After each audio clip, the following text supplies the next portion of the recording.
countries. And as part of this, I am announcing that Ireland will double its annual contribution to the Green Climate Fund, which provides much-needed financial support to reduce greenhouse gas emissions in developing countries.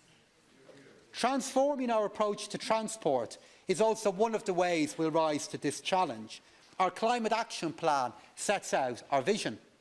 So in order to support this sector, I am allocating €2.7 billion to the Department of Transport, Tourism and Sport next year. This is a substantial increase of €384 million in 2019. This will include investment in our rural transport network. This funding includes a portion of the 2020 carbon tax revenues to support the sector.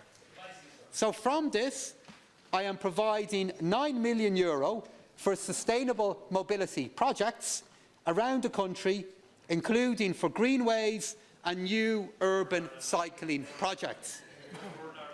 I am allocating an additional €3 million for additional electric vehicle infrastructure.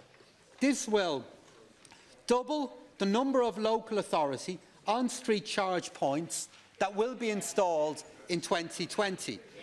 It will support a new scheme to install communal charging points at apartment blocks, and it will facilitate the rollout of fast charging points from taxi ranks at transport hubs around the country.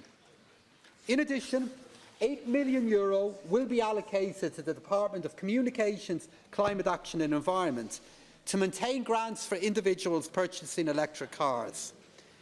These measures represent critical steps to future-proof our transport system.